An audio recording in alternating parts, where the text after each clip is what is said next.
नमस्कार, मैं हूं दीपाली राणा। आप देख रहे हैं मिड कैप मंत्रा। शुरुआत करेंगे इस वक्त की हेडलाइंस के साथ। सितंबर वायदा सीरीज की मंथली एक्सपायरी से पहले बाजार में कंसोलिडेशन। निफ्टी 17,550 के करीब, बैंक निफ्टी की चाल थोड़ी बेहतर।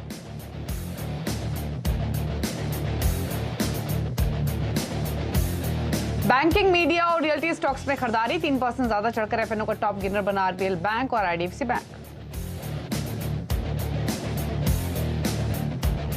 रिलायंस इंडस्ट्रीज पर सीएलएसए का बुलिश नजरिया। टारगेट 2955 से बढ़ाकर 3180 रुपये प्रति शेयर किया। कैश फ्लो में सुधार की जताई उम्मीद, शेयर में हल्की बढ़त।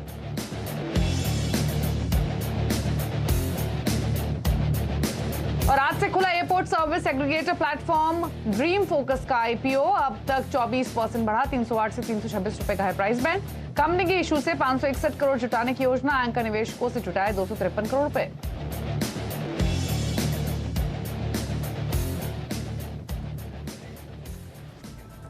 आप देख रहे हैं मिड कैप मंत्रा और बाजार का मूड माहौल देखेंगे इस वक्त तो निफ्टी 17,536 पर अब ट्रेड कर रहा है, तो एक दायरे में कारोबार होते हुए दिख रहा है।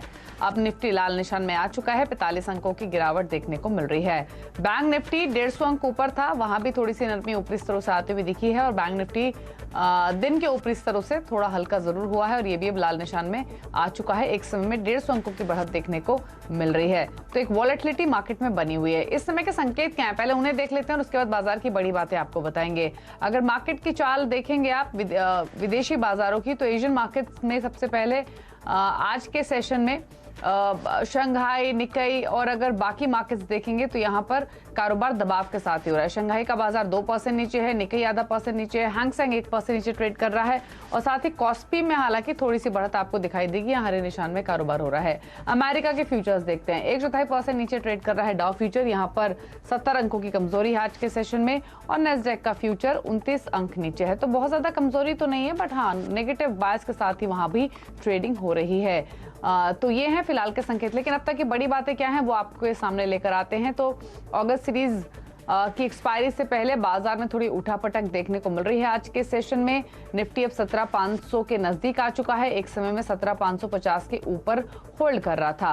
बैंक निफ्टी भी लाल निशान में आ चुका है, अपनी बढ़त गवा चुका है जो अब से थोड़ी देर पहले बनी हुई थी। मिड कैप्स भी ऊपरी स्तरों से हल्के होकर अब फ्लैट हो चले हैं। एक समय में हम 1/4% की बढ़त देख रहे थे। पॉकेट्स अगर आप देखेंगे तो आज के सेशन में हमने रियल्टी, एफएमसीजी, बैंक स्टॉक्स में खरीदारी देखी है, वहीं consumer durables, IT, pharma stocks कमजोर हैं। मिड कैप्स में energy stocks, auto ancillary, NBFC shares एक मोमेंटम तेजी की तरफ दिखा रहे हैं। हमारे साथ आज अजीत मिश्रा मौजूद हैं जो कि VP research and Religare broking के।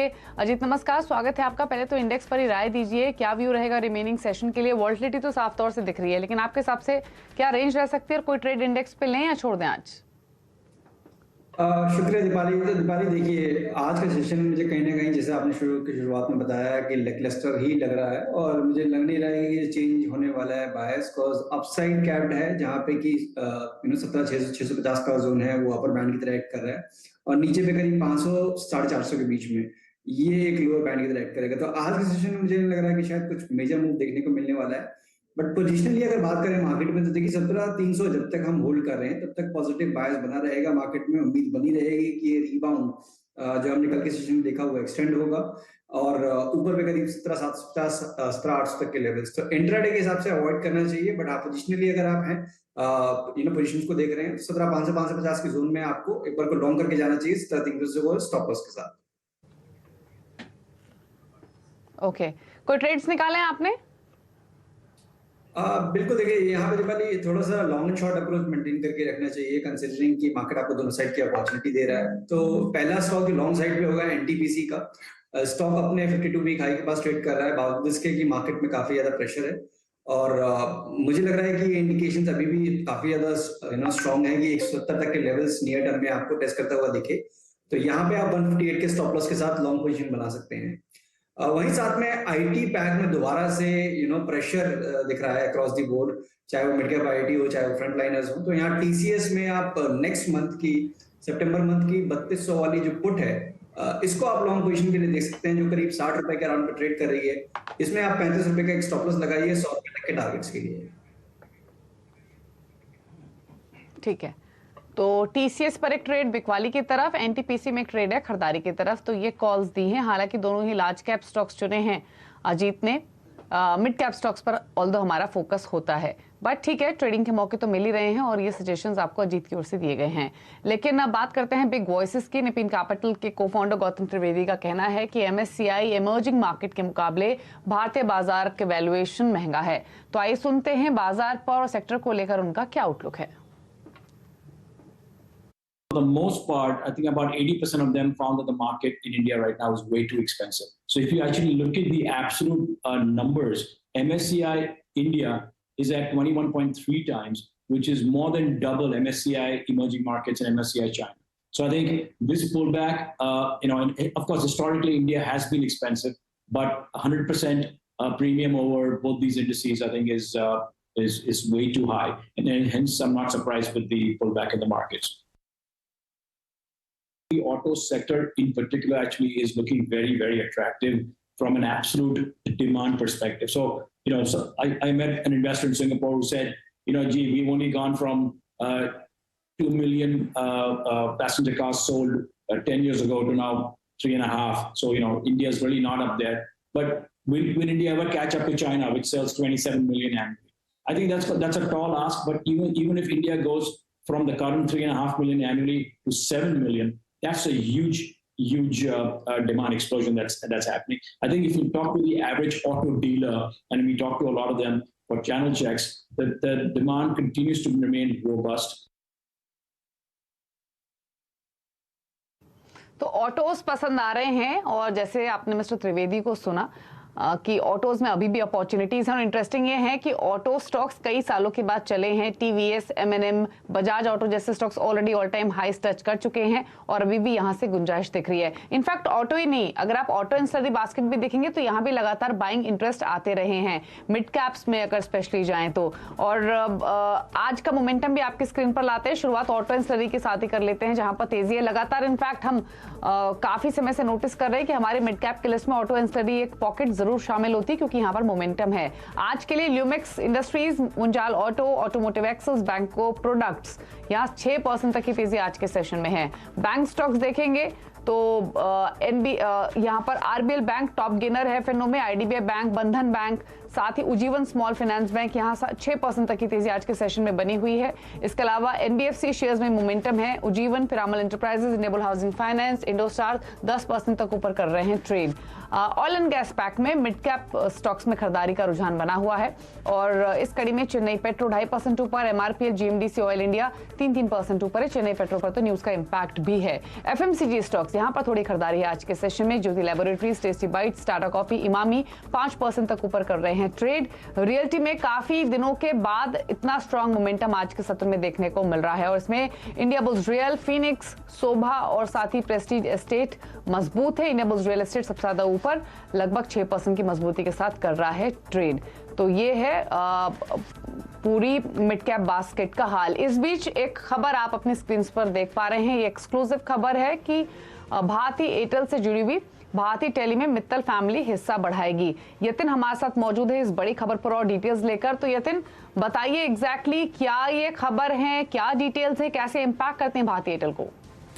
Good afternoon Deepali. देखिए, जो कुछ दिनों पहले हमने भारती एयरटेल पे स्टोरी की थी, उसका फॉलोअप लेते हुए हमारे जो सूत्र हैं वो बता रहे हैं कि भारती टेलीकॉम में जो भारती एयरटेल की प्रमोटर एंटिटी है, वहाँ सिंगटेल से मित्तल फैमिली हिस्सा खरीदने वाली है। इसका मतलब ये है कि जो भारती एयरटेल है, यहाँ मित्तल फैमिली का इनडायरेक्ट कंट्रोल बढ़ता हुआ आपको दिखाई दे सकता है। हमको सूत्र ये बता रहे हैं कि भारती टेलीकॉम में शेयर होल्डिंग की रिस्ट्रक्चरिंग बहुत जल्द होगी, और इसके लिए जो पैसा चाहिए करीब 7-7.5 हज़ार करोड़ रुपए के ऊपर, वो मित्तल फैमिली ने कर्ज के जरिए जुटा ली है 9.5% के कूपन रेट पे। स्पेसिफिकली अगर हम बात करें तो मित्तल फैमिली जो है वो सिंगटेल से हिस्सा खरीदेगी। करेंटली अगर हम भारती टेलीकॉम की बात करें तो 50.56% जो है वो मित्तल फैमिली कंट्रोल करती है, और बाकी का लगभग 49.4% स्टेक सिंगटेल के पास है। अगर हम बात करें भारती टेलीकॉम की, तो भारती एयरटेल में लगभग 36% की हिस्सेदारी भारती टेलीकॉम के जरिए दोनों सिंगटेल और मित्तल फैमिली जॉइंटली होल्ड करते हैं। जब हमने मित्तल फैमिली और भारती एयरटेल को इस स्टोरी के बारे में जानकारी दी, कमेंट सीख किए, तो किसी भी प्रकार की कमेंट उन्होंने नहीं दिए, उन्होंने कमेंट करने से डिक्लाइन कर दिया है। लेकिन कहीं ना कहीं इसको इस तरीके से भी जोड़ा जा रहा है कि आज सिंगटेल के Q1 नतीजे थे और बोर्ड बैठक हुई थी, तो शायद आपको इस पे डिसीजन बहुत जल्द आता हुआ दिखाई दे। सुबह से ही बाजार में रूमर है कि शायद भारती एयरटेल में आपको ट्रांजैक्शन होता हुआ दिखाई देगा। तो कहीं ना कहीं सिंगटेल की आज बोर्ड मीटिंग है, उसमें कुछ फैसला आ जाए और बहुत जल्द मित्तल फैमिली और सिंगटेल दोनों जॉइंटली ये ट्रांजैक्शन के बारे में अनाउंसमेंट भी स्टॉक एक्सचेंजेस को कर सकते हैं, ऐसा हमारे सूत्र हमको इस समय जानकारी दे रहे हैं। अच्छा यतिन, इस बारे में कोई जानकारी मिल पाई है कि कितना स्टेक हो सकता है? क्योंकि मार्केट में तो 2%, 4% की भी खबरें थी। हालांकि ऑल्दो बहुत इनिशियल लेवल है, स्टेज है इस पर कमेंट करना, बट कुछ आइडिया। और दूसरी बात, एक तरीके से देखा जाए तो भारती एयरटेल के लिए तो इसको पॉजिटिव ही देखना चाहिए। प्रमोटर्स की जो होल्ड है, जो कंट्रोल है, वो और बढ़ेगा। बिल्कुल बिल्कुल दीपाली, अगर हम बात करें भारतीय टेलीकॉम की, तो ऑब्वियसली वहाँ मित्तल फैमिली ऑलरेडी एक मेजॉरिटी स्टेक लेके बढ़त हासिल किए हुआ है। लेकिन अगर हम डायरेक्ट होल्डिंग की बात करें तो सिंगटेल के पास डायरेक्ट होल्डिंग भी शेयर्स की है। ऑब्वियसली सिंगटेल की अगर हम बात करें तो इन्होंने पास्ट में भी कहा है कि लगभग $3 बिलियन के इन्वेस्टमेंट वो इस साल लिक्विडेट करना चाहेंगे और डोमेस्टिक जहां सिंगापुर मार्केट में वो लिस्टेड है वहां अपनी वैल्यू क्रिएशन करना चाहेंगे। आज भी उनका कमेंट आया कि कोविड के कारण जो सप्लाई चेन में दिक्कतें आ रही हैं और जो EU में वॉर की परिस्थिति बनी हुई है, उसके कारण भी काफ़ी दिक्कतें आ रही हैं और शायद आगे चलते हुए कैश फ्लोज पे इसका असर पड़े।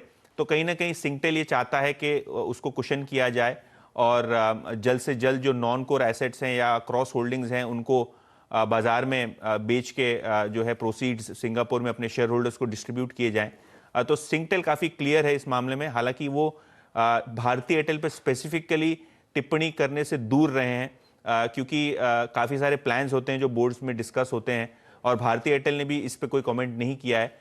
तो कैसे ट्रांजैक्शन होगा, कितना हिस्सा सिंगटेल बेचने के लिए तैयार है, चाहे वो भारतीय टेलीकॉम में हो, चाहे वो डायरेक्ट होल्डिंग हो भारती एयरटेल की, वहाँ क्या फैसला होता है ये ऑब्वियसली टाइम ही बताएगा।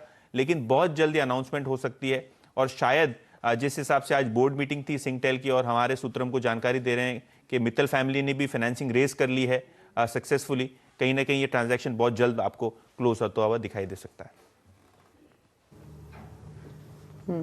शुक्रिया यतिन ये डिटेल्स बताने के लिए। तो इन डेवलपमेंट्स पे नजर रहेंगी। भारती एयरटेल 729.65 पर फिलहाल कारोबार करते हुए, जैसी और डिटेल्स आएंगे आपके सामने लेकर आएंगे। लेकिन स्टॉक पर एक राय ले लेते हैं, एक रिएक्शन क्योंकि लोअर लेवल से आते हुए दिखाई दिया है और अब स्टॉक 729, 730 के आसपास कर रहा है ट्रेड। एक बार देखिए इसके चार्ट्स और बताइए। हालांकि न्यूज स्पेसिफिक मूव इसमें भी आते हुए दिख रहा है लोअर लेवल से, बट अजीत चार्ट वाइज क्या कमेंट्स हैं? दीपाली देखिए, आज इनिशियल टिक काफी ऊपर का लगा था। मैं जो देख पा रहा हूँ करीब 754 तक के ओपनिंग पे टिक लगा था। उसके बाद अभी करीब 730 के अराउंड पे स्टॉक कंसोलिडेट कर रहा है। बट ब्रॉडली अगर आप देखेंगे आज के दिन को अगर एक्सक्लूड कर दें तो ट्रेंड पॉजिटिव ही है। और एज ए डिस्क्लोजर की हमने अपने क्लाइंट्स को रिकमेंड कर रखा है, ट्रेडिंग इन्वेस्टमेंट दोनों ही तरीके से 770 780 हमारे इमीडिएट टारगेट्स हैं जो कि रिकॉर्ड हाइस के पास हैं। तो यहाँ पे मुझे लगता है कि डेफिनेटली आपको बने रहना चाहिए और फ्रेश पोजीशन भी आप इनिशिएट कर सकते हैं। 710 वो लेवल है जहाँ पे कि आपका स्टॉप लॉस रहेगा और पोजिशनली आपको 770 780 जो कि रिकॉर्ड हाई से वहां तक के लिए अपडेट कर पाएंगे। ओके चलिए, तो ये सजेशन है भारती एयरटेल पर। लेकिन रुक रहे इसके साथ एक ब्रेक के लिए। लेकिन ब्रेक में जाने से पहले बात करते हैं मनी कंट्रोल प्रो के बेहद ही आकर्षक ऑफर के बारे में। मनी कंट्रोल अगस्त में फाइनेंशियल आजादी का उत्सव मना रहा है और इस खास मौके पर लेकर आया फाइनेंशियल फ्रीडम ऑफर, जिसके तहत मनी कंट्रोल प्रो का सब्सक्रिप्शन आप नेट जीरो कॉस्ट या यूं कहे कि मुफ्त में पा सकते हैं। अब इसके लिए आपको रोजाना ₹1 की दर से मनी कंट्रोल प्रो का सब्सक्रिप्शन लेना है। इस सब्सक्रिप्शन के साथ आपको हमारे ब्रांड पार्टनर की ओर से मिलेंगे ₹1500 के आकर्षक वाउचर्स। इसीलिए देर ना करें, मनी कंट्रोल ऐप या वेबसाइट पर जाएं और इस धमाकेदार ऑफर का फायदा उठाएं।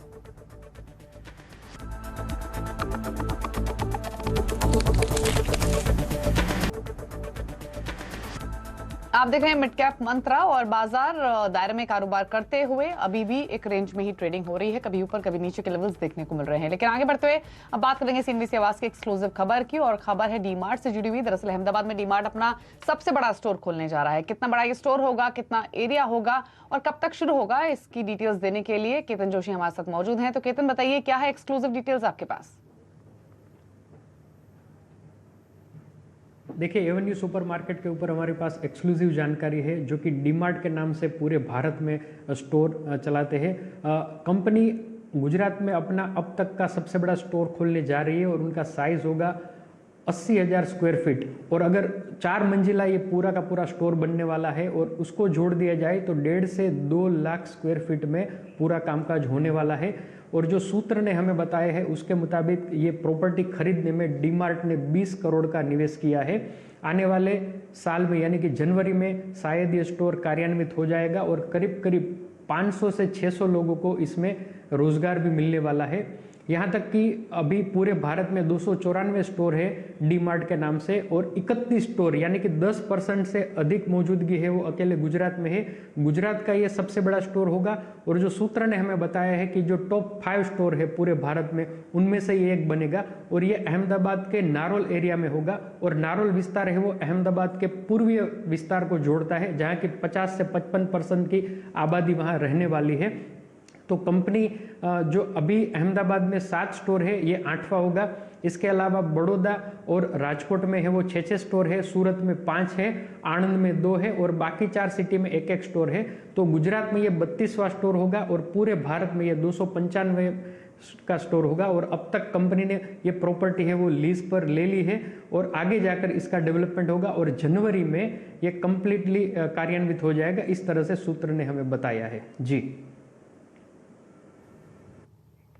ओके, चलिए ठीक है। तो एक बार पूछ लेते हैं क्विकली, एवेन्यू सुपरमार्ट पर एक कमेंट ले लेते हैं।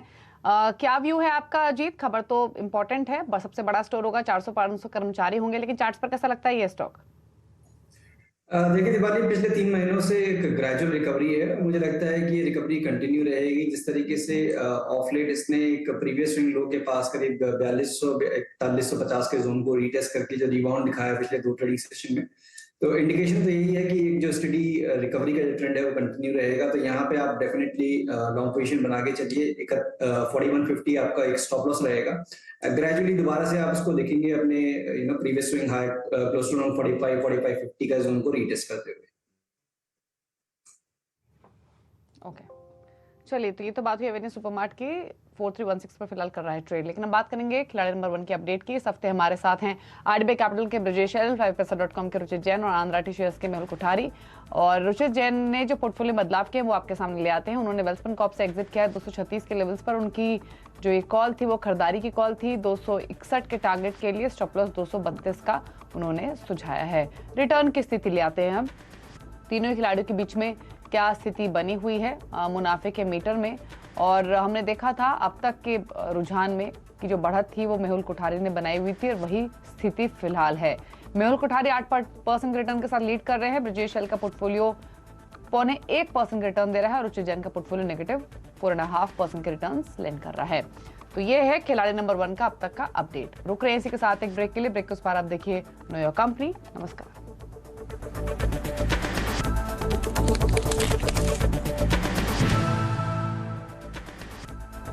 Mongia Steel presents Majboot Stocks of the Day.